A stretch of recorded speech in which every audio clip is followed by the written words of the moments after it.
प्रकाश में पढ़े तो एक जगह आया है कि रक्त वाहिनी का संकोच करके रक्त का प्रवाह कम करता है, और एक जगह आया है कि रक्त प्रवाह को ये उत्तेजित करता है।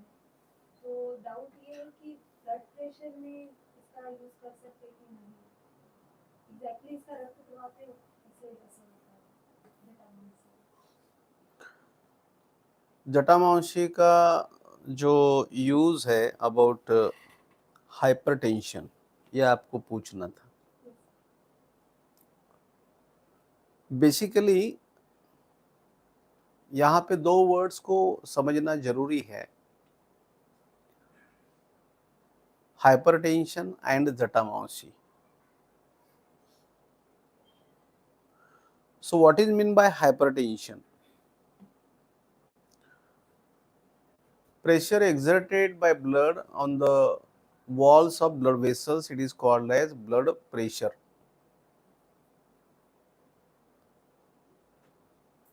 तो रक्त का दाब रक्त वाहिनियों के ऊपर गिरता है।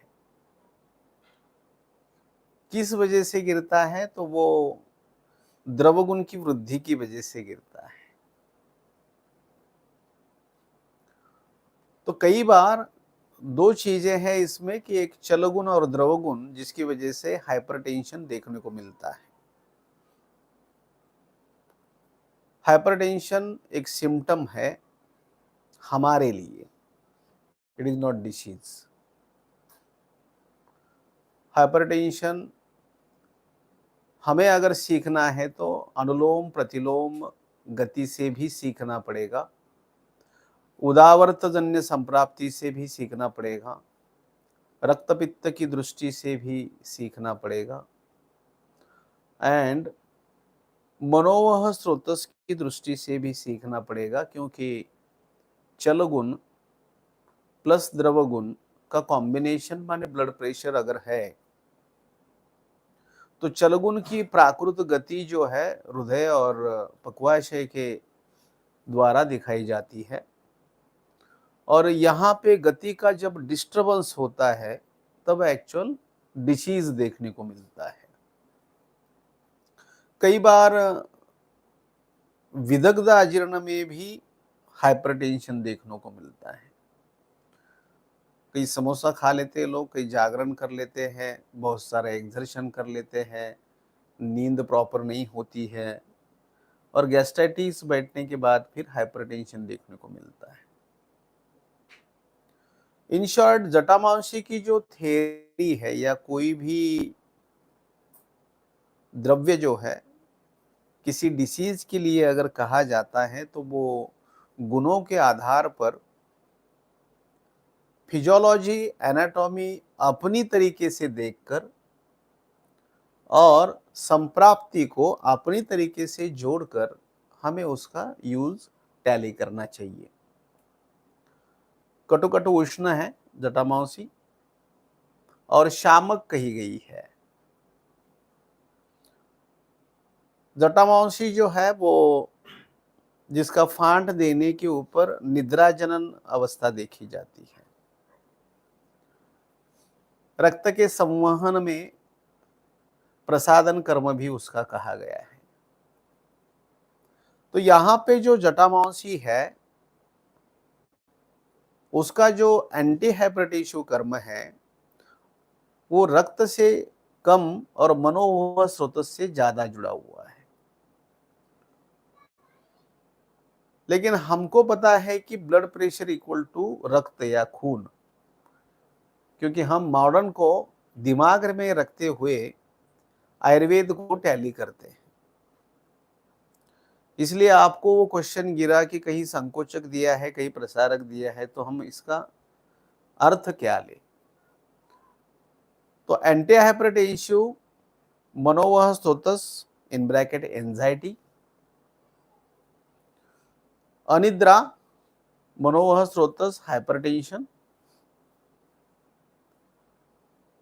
और निद्रा याति सुखम दुखम माने द्रवगुण को बढ़ावा देने वाली और शामक ऐसी निद्रा जो हीलिंग करती है, श्रम को दूर करती है।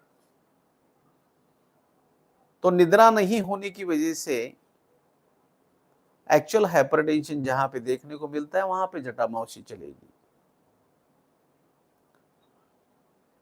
एक्चुअल जटामांसी, धमासा और निशोत्तर, ये जो ब्रह्महरिगन सर का कॉम्बिनेशन है,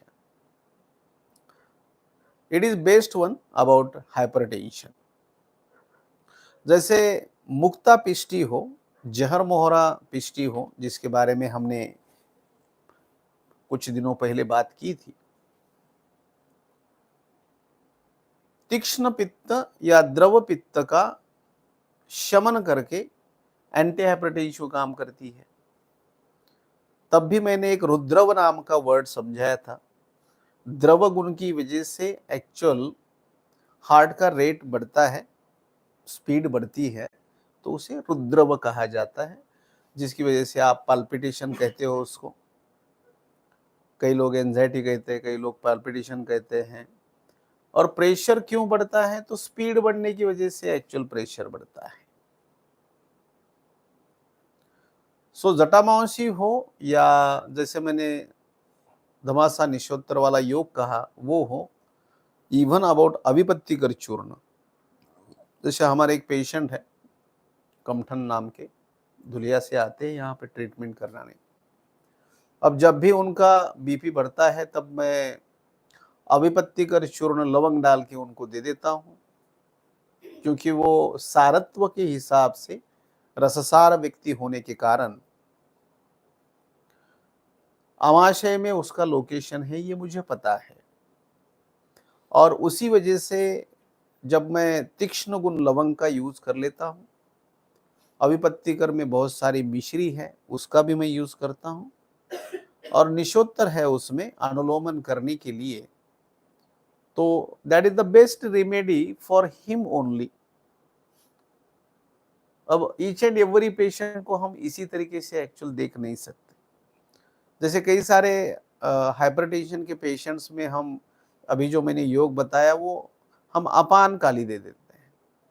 अमाशय में जो भी रंजक पित्त हो, क्लेदक कफ हो, द्रवगुण की वृद्धि हो, तो उसको कंट्रोल करने के लिए। इन शॉर्ट अबाउट हाइपरटेंशन हमें अपने तरीके से समझना जरूरी है। कई बार उदावर्त जन्य संप्राप्ति होती है, जहाँ पे कॉन्स्टिपेशन होता है, एनल स्ट्रिक्चर होता है, या कोई भी बात लाइक मिक्चुरेशन की कुछ बातें हो, डेफिकेशन की कुछ बातें हो, तो उनसे जुड़ी कोई बात हो सकती है।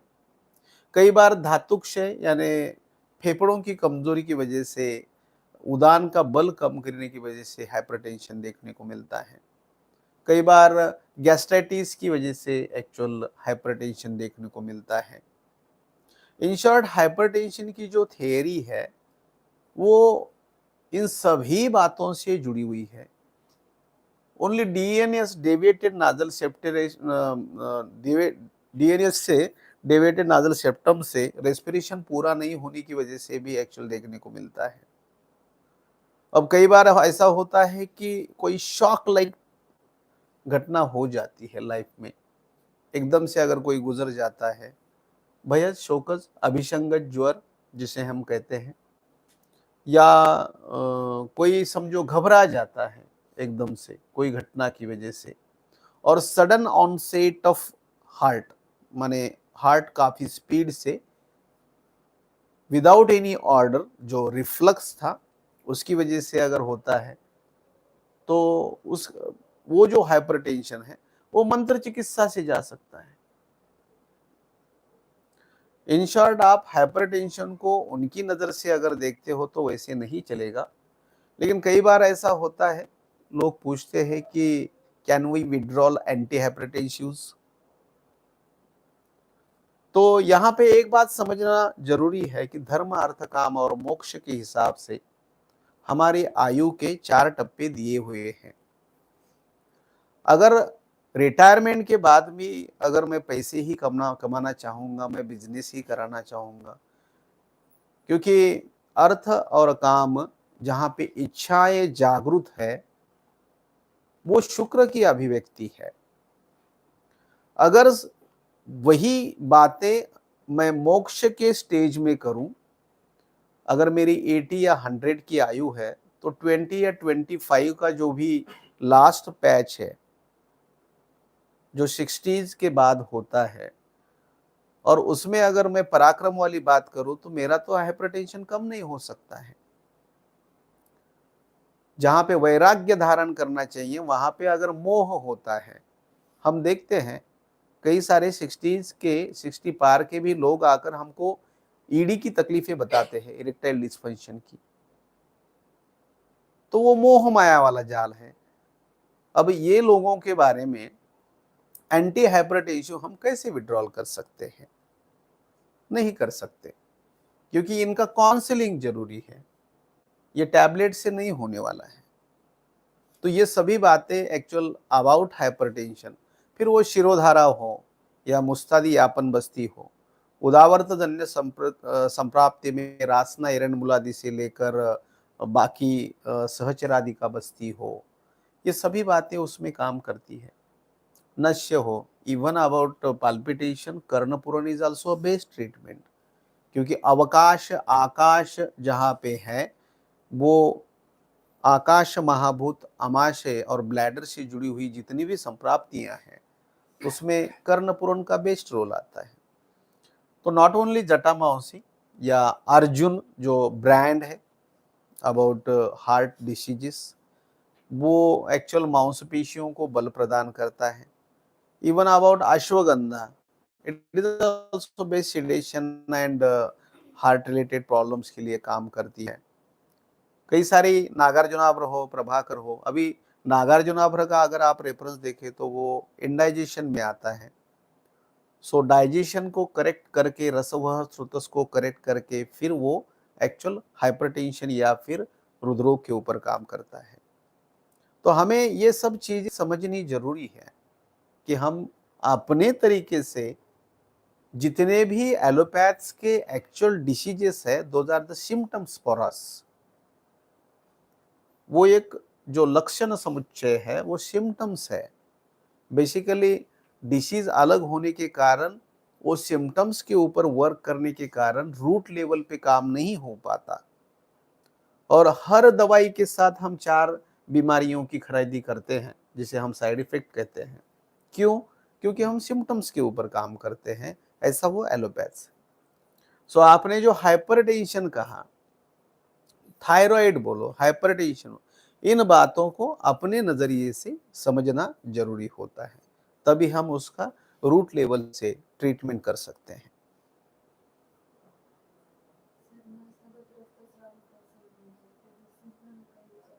नासागत रक्तस्राव जो है, एपिटैक्सिस जिसे हम कहते हैं, एक्चुअल कई बार मार लगने की वजह से, कई बार विदग्ध अजीर्ण बार बार होने की वजह से, वसंत ऋतु में, क्योंकि जब भी रक्त का स्राव होता है तो हमेशा हम उसे विकृत ही नहीं कह सकते।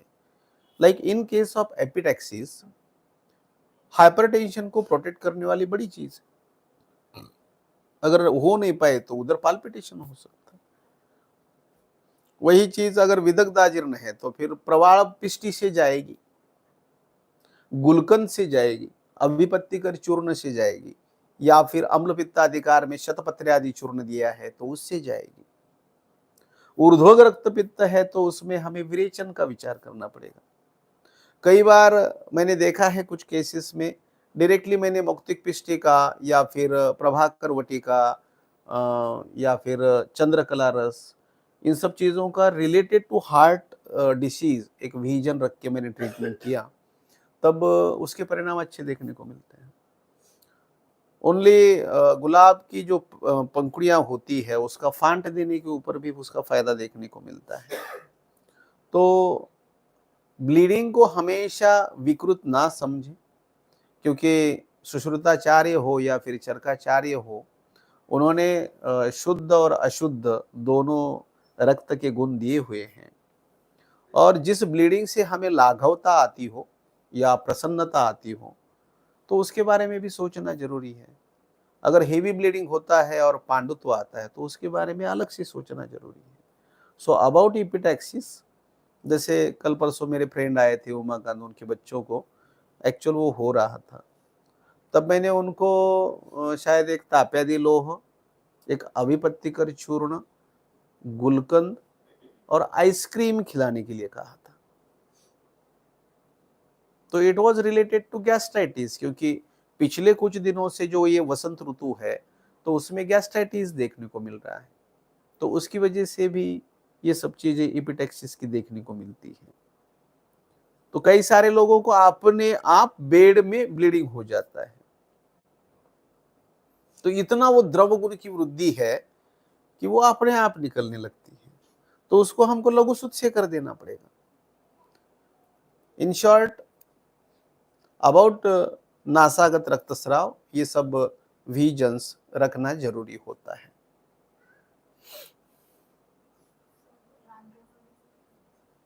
रांझनवाड़ी से अब हिंदी में उसको क्या कहते हैं?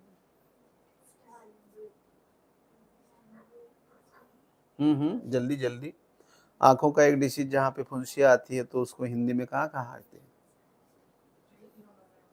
वो तो अंग्रेजी में कहते भैया, वो तो मुझे पता है। चैलेंजियन कहते हैं या फुंसी कहते हैं, या फिर उन्होंने जो मराठी वर्ड कहा रांजनवाड़ी, है ना?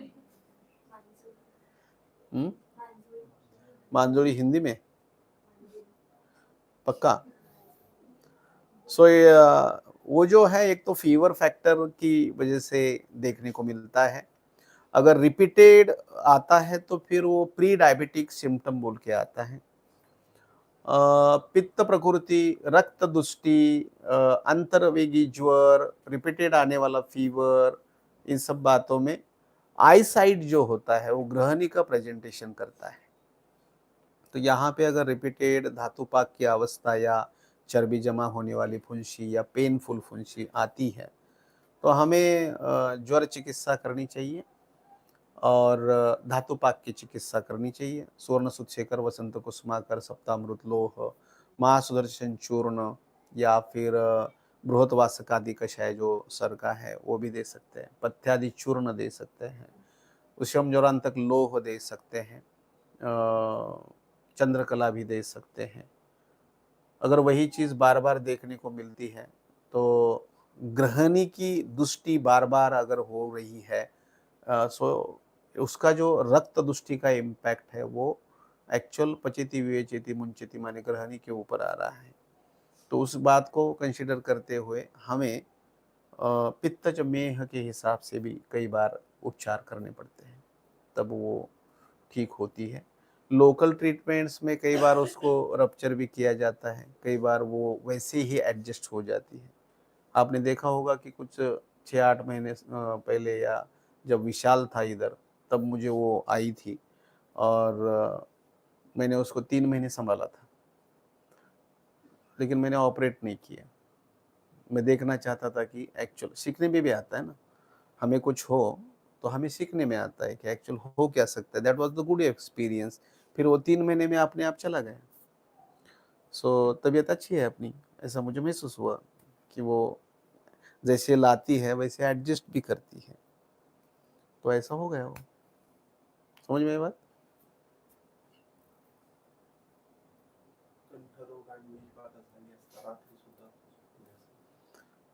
कंठरोग और विषबाधा जब होती है तब रात में भी सोना नहीं चाहिए, क्योंकि नींद जो होती है वो स्त्रोतोरोध करती है।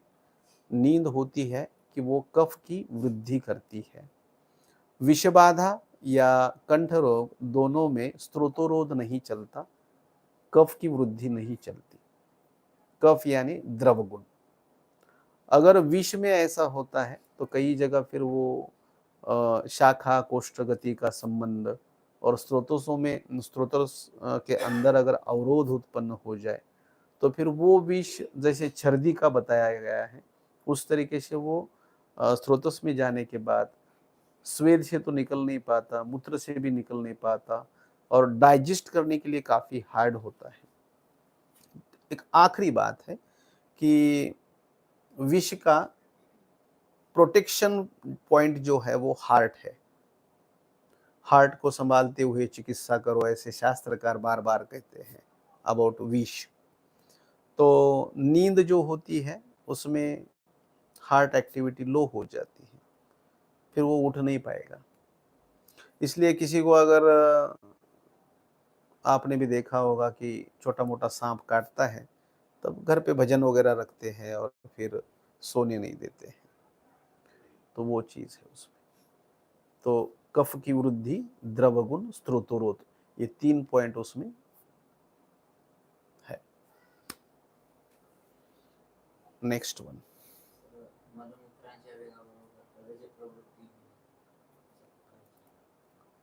काय प्रश्न त्याचा? ऐकलंच नाही त्याने. मलमूत्राच्या वेगावर रज प्रवृत्तीचा काय काय विचार मलमूत्रांच्या वेगाबरोबर तेव्हाच रज प्रवृत्ती होती जेव्हा मलमूत्रांचा वेग येतो. असं आहे?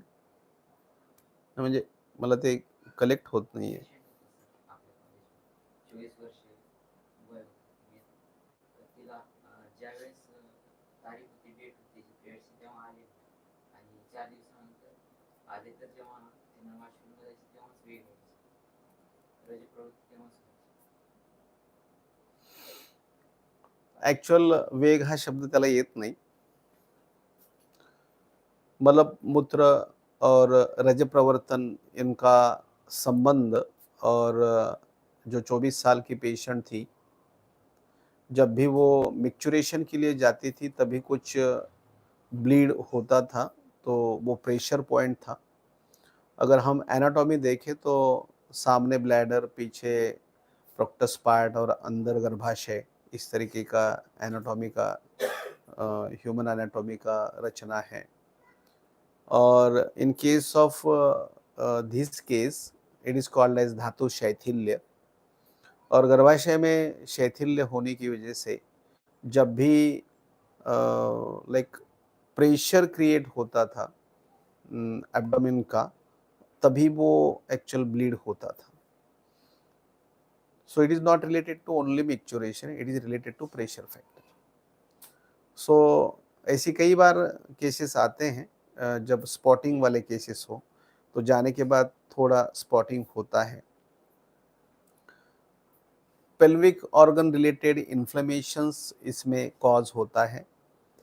ऑलरेडी लाइक स्टोमेटाइटिस, वहाँ पे एंडोमेट्रियम का ये होता है, और साथ में सिस्टाइटिस हो या फिर प्रोक्टाइटिस हो, एनल स्ट्रिक्चर हो, मूलव्याध हो, रिपीटेड यूरिन इन्फेक्शंस हो, इन सभी चीज़ों में एक्चुअल वो प्रेशर क्रिएट होने के बाद फिर वहाँ पे थोड़ा सा ब्लीड होता है। सर्वाइटिस के कंडीशन में सबसे ज़्यादा होता है। तो इन सभी में जैसे मैंने पहले भी कहा कि अबाउट यूटेरस, गर्भाशय को अगर आपको ठीक करना है तो आपको पहले मूत्राशय और मलाशय को ठीक करना पड़ता है, क्योंकि जेनाइटल ऑर्गन्स का जो ट्रीटमेंट है it is blood supply. Most vascular organs और प्यूरिफाइड ब्लड सप्लाई होना, वही उसका ट्रीटमेंट होता है। And about physiological causes like inflammation और एनीथिंग एल्स, आजू बाजू के जो ऑर्गन्स हैं वो उसके कारण होते हैं। जैसे वाइट डिस्चार्ज है, सिंपल, क्यों दुरुस्त नहीं होता है एलोपैथी में? Because it is a indigestion. जैसे गुदेन बहुद्रवसरण अतिसार है, तो व्हाइटिश डिस्चार्ज फ्रॉम एनी बहिर्वाह स्रोतस इज अ प्रतिशाय। सो उसको अजीर्ण की ट्रीटमेंट करनी पड़ती है, क्योंकि वो कफ व्हाइटिश कफ का स्त्राव है। तो अगर इस बात को मैं कंसिडर करूँ तो वहाँ पे धूपन, लाइक सर्दी में हम करते हैं, पंचकोल चूर्ण सर्दी देते हैं, चंद्रप्रभावटी जो कर्पूर युक्त है सर्दी में भी देते हैं, रसपाचक सर्दी में भी दे सकते हैं, त्रिकटु चूर्ण सर्दी में भी दे सकते हैं। सो ऐसी कई सारी बातें हैं जो हम सर्दी या प्रतिशाय में यूज करते हैं, जिसका डायरेक्टली ट्रीटमेंट वाइट डिस्चार्ज के साथ जुड़ा हुआ है। तो हमें इस एंगल को समझना जरूरी है कि physiology about white discharge, inflammation, और इन्फ्लेमेशन होने के बाद इन्फ्लेमेशन जब रिड्यूस होने लगता है then there is a secretion.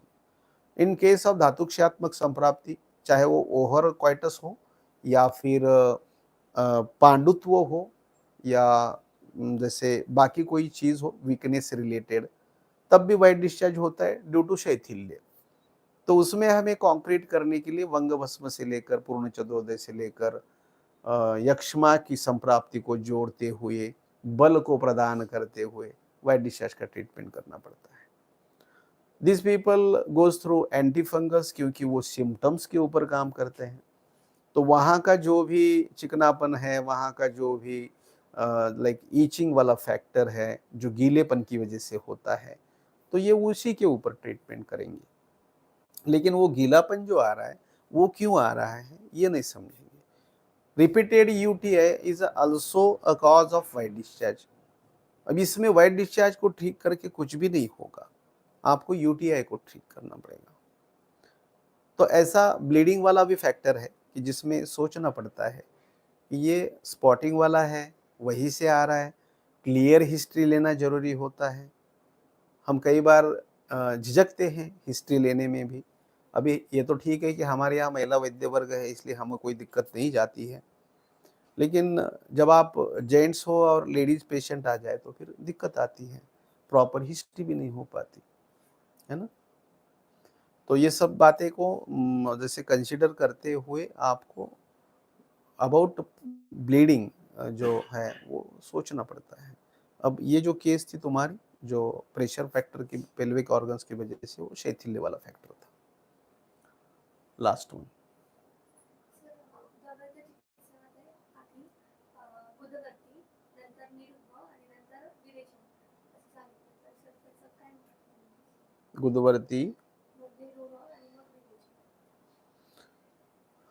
Actual उदावर्त जन्य जो केसेस है उसमें उदावर्त क्यों है, तो स्ट्रिक्चर की वजह से ही रहते हैं। अनुलोमन क्यों नहीं हो पाया, तो इन्फ्लेमेशन की वजह से या हार्डनेस की वजह से होता है। तो उदावर्त जन्य संप्राप्ति में पहले गुदवर्ती रख के लोकल ट्रीटमेंट करना है, बाद में फिर जैसे निरूहावस्थी कहा गया है उससे मार्दवता लानी है। और जो पित्त का तीक्ष्ण और उष्ण गुण जिसकी वजह से रुक्ष गुण बनने की आसार जो है या इम्पैक्ट्स जो है वो एक्चुअल आपके स्ट्रक्चर के ऊपर आ रहे हैं, उदावर्तजन्य संप्राप्ति के ऊपर आ रहे हैं। तो उसको हमेशा के लिए निपटने के लिए फिर मांसगत वायु का जो ये है रेफरेंस है वो विरेचन है, तो फिर वो विरेचन आता है। सो लोकल ट्रीटमेंट न करते हुए अगर आप विरेचन देते हो तो फिर उदावर्त बैठेगा, रिफ्लेक्ट होगा वो, और उससे फिर गैस्ट्राइटिस क्रिएट होके फिर चर्बी उत्पन्न हो जाएगी। इसलिए फिर वो लोकल ट्रीटमेंट करके, जैसे अबाउट पाइल्स ऑल्सो, अवगाह स्वेद है ना, डायरेक्टली आपके पिचू का कोई काम नहीं है वहां पे। अगर आप उसको अवगाह स्वेद देते हो, पानी में बिठाते हो त्रिफला हरिद्रा वगैरह डाल के, और बाद में फिर अगर आप उसको लाइक स्नेह बस्ती देते हो या फिर पिचू रखते हो, तो मृदु गुण की वजह से एब्सॉर्ब होता है पिचू में का जो ऑयल है, और वही अगर कठिनता हो वहां पे तो वो एब्सॉर्ब नहीं हो पाता, जिसकी वजह से पिचू धारण का फायदा उतना देखने को नहीं मिलता है। ये बात है। So thank you for today, मिलते हैं कल।